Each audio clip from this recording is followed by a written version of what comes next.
I have performed over 10,000 surgeries in my career. My hands have never failed me, never shaken, never hesitated, until that day in 1920. I was sent to examine a priest with wounds on his hands, wounds that wouldn't heal, wounds that science couldn't explain. I was supposed to prove they were fake. Instead, I experienced something that ended my career as a skeptic and began my life as a believer. My name is Dr. Giorgio Alessandro Bianchi. I was born in Milan, Italy in 1885. I came from a family of doctors. My father was a surgeon. My grandfather was a surgeon. Medicine was in my blood. I studied at the finest universities in Europe: Rome, Vienna, Paris. I trained under the greatest medical minds of my generation. By the time I was 30, I was one of the most respected surgeons in Italy. I had a reputation for precision, for cold, clinical detachment, for never letting emotion interfere with science. I was also an atheist. I didn't hide it. I was proud of it. I believed in what I could prove, what I could see under a microscope, what I could hold in my hands. God was a fairy tale for the uneducated. Miracles were tricks for the gullible. Religion was a crutch for the weak. I had no patience for any of it. In 1920, the Vatican came to me with a request, a very unusual request. There was a priest in southern Italy, a Capuchin friar named Padre Pio. He had wounds on his hands, feet, and side, wounds that matched the crucifixion of Christ, the Stigmata. People were calling him a saint. Pilgrims were flooding to his monastery. The church was concerned. They needed to know, was this real or was it fraud? They wanted me to examine him, to study his wounds, to run tests, to determine once and for all if the Stigmata was genuine or fake.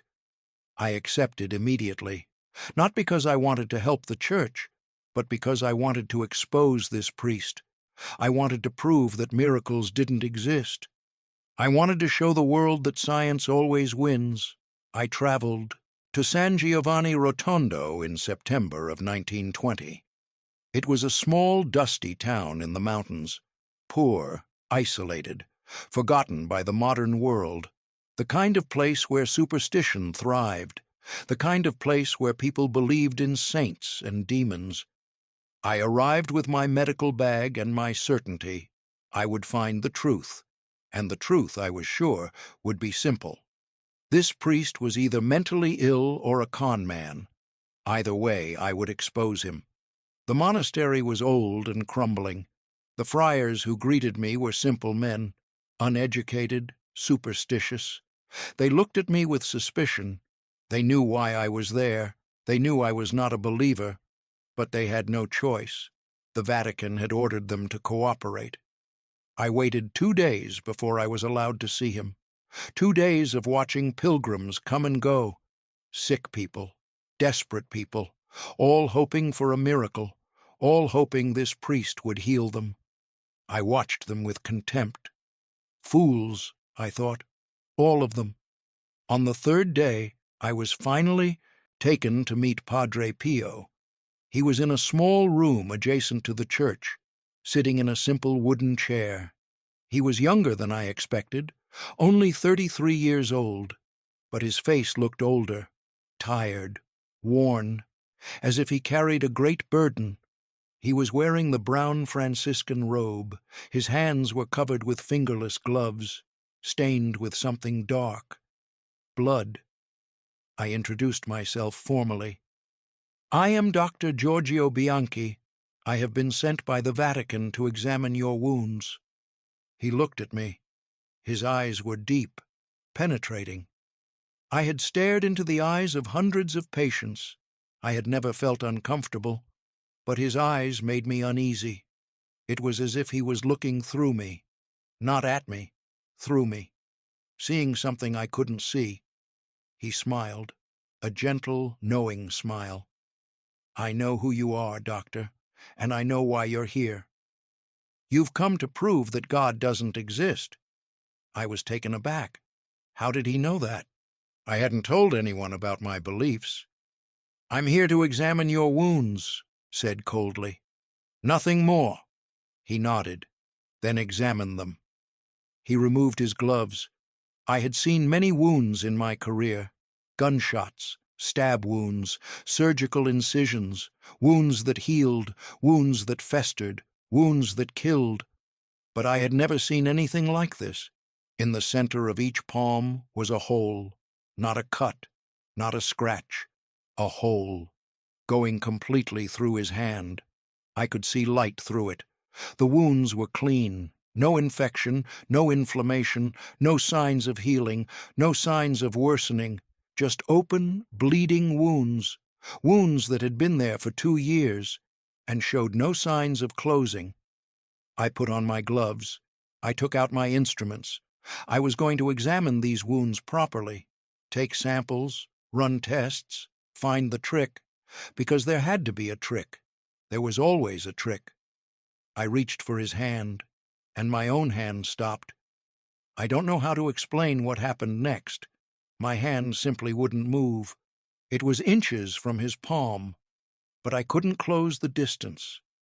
It was as if an invisible wall stood between us, as if something was physically preventing me from touching him. I tried again, harder this time. I willed my hand to move. I was a surgeon. I had absolute control over my hands. They did what I commanded, always, but not this time. My hand began to shake, violently, something I had never experienced in my entire career. I pulled back. I took a deep breath. I told myself it was nerves, fatigue from the journey, nothing more. I reached for his hand again. The same thing happened. My hand stopped, trembled, refused to obey. I looked up at Padre Pio. He was watching me calmly. No surprise on his face, no anger, just patience, and something else, compassion, as if he felt sorry for me. "You cannot touch what you do not believe in, doctor." His voice was soft. "Your mind tells you these wounds are impossible, and so your hands refuse to examine them. Because if you examined them, you might have to believe, and that terrifies you more than anything." I was furious. Who was this priest to lecture me? I was a man of science. I had examined thousands of patients. I had cut into human flesh without hesitation. And now my hands wouldn't work? Because of some psychological trick? "This is absurd," I said. "There's nothing wrong with my hands." I grabbed a scalpel from my bag. I would prove it. I would make an incision. I would take a sample of tissue. I would prove these wounds were self-inflicted. I raised the scalpel, and my entire arm went numb. The scalpel fell from my fingers, clattered on the stone floor. I couldn't feel anything below my shoulder. I staggered backward. My heart was racing. What was happening to me? Was I having a stroke? A heart attack? I looked at my arm. It hung limply at my side. I couldn't move it at all. Padre Pio stood up slowly. He walked toward me. I wanted to run, but I couldn't move. I was frozen in place. He stopped in front of me. He raised his wounded hand and placed it on my arm. The moment he touched me, everything changed. Feeling rushed back into my arm. But that wasn't all. I felt something else, something I had never felt before: warmth, peace, love, overwhelming, indescribable love. It washed over me like a wave, and in that moment I saw something. I don't know if it was a vision, a hallucination, a dream, but I saw myself, my entire life, every patient I had treated, every life I had saved, every life I had lost, every time I had mocked God, every time I had laughed at believers, every cruel word, every arrogant thought. I saw it all, and I felt shame, deep, burning shame. I fell to my knees. I, Dr. Giorgio Bianchi, the great surgeon, the proud atheist, I fell to my knees before a simple priest, and I wept. For the first time since I was a child, I wept. You have spent your life seeking truth, Doctor. His voice was gentle. But you have been looking in the wrong places. Truth is not only found under a microscope, it is found in the human heart, in love, in faith, in surrender. Your science is a gift from God, but it is not the only gift. Open your eyes, open your heart, and you will see what has always been there.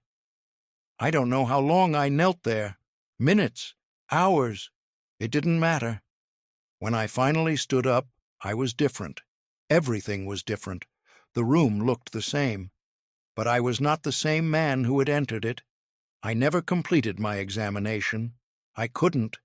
My hands worked perfectly fine after that day. But I knew I was not meant to probe those wounds. They were not for science to explain. They were something else, something beyond my understanding, something sacred. I returned to the Vatican without a report. They were furious. They demanded answers. I told them the truth. I cannot explain his wounds. They are beyond medicine. They didn't believe me.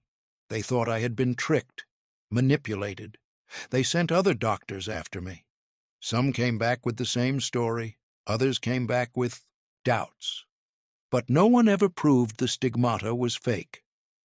I returned to Milan a changed man. I continued practicing medicine, but I was no longer an atheist. How could I be? I had experienced something that science couldn't explain. I had felt something that microscopes couldn't detect. I had been touched by something divine.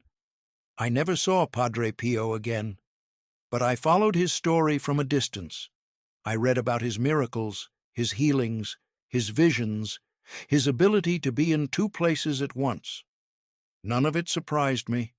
After what I experienced, nothing surprised me. He died in 1968, 50 years after I met him. I was 83 years old. I wept when I heard the news. The only man who had ever defeated me, the only patient I couldn't examine. Gone. But I knew he wasn't really gone.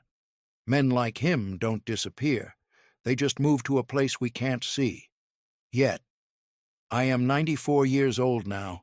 I don't have much time left. But I am not afraid, because I know what waits on the other side. I glimpsed it that day in 1920, when a simple priest touched my arm and showed me everything I had been missing. People ask me if I still believe in science. I tell them, of course. Science is beautiful. Science is true. But science is not everything. There are things in this world that cannot be measured, cannot be tested, cannot be proven. But they are real. More real than anything I ever found in a laboratory. I was sent to expose a fraud. Instead, I found faith. I was sent to prove miracles don't exist. Instead, I experienced one. I was the surgeon who couldn't cut, and that failure was the greatest gift of my life. My name is Dr. Giorgio Alessandro Bianchi. I spent my life searching for truth, and I found it in the most unexpected place, in a small room, in a small town, in the wounded hands of a simple priest.